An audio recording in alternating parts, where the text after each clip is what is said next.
ചേച്ചി എന്ത് ചെയ്യുന്നു? തുളസി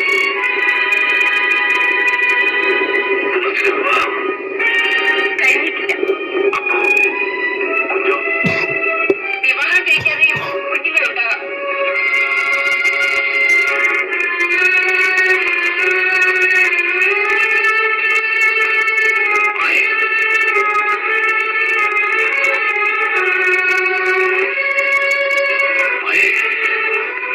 മായയോട് നീ ചില കാര്യങ്ങൾ പറയാനുണ്ട്.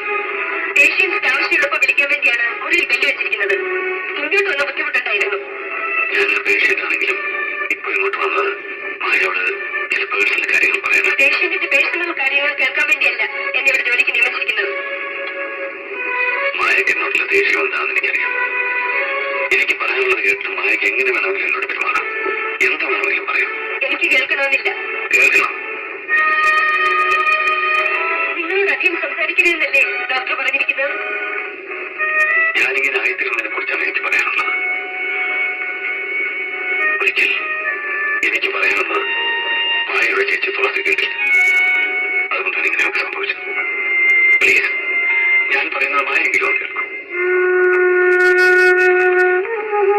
ഞാനും തുളസിയും തമ്മിൽ സ്നേഹമായിരുന്നു. അറിയാം, എല്ലാം ചേച്ചി പറഞ്ഞു. ഞാൻ തെറ്റുകാരനായിട്ടായിരിക്കും മായ കരുതിയിരിക്കുന്നത്. നിങ്ങളാണോ എന്റെ ചേച്ചിയാണോ തെറ്റെന്ന് എനിക്കറിയില്ല.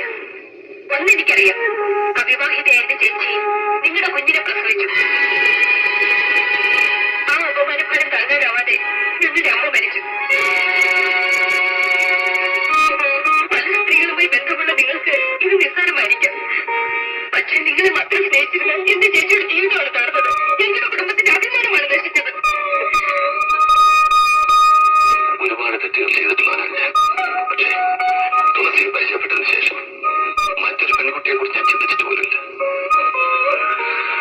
സാഹചര്യങ്ങളും തെളിവുകളും എനിക്കെതിരായാലും തുളസി പോലും എന്നെ തെറ്റിദ്ധരിച്ചു.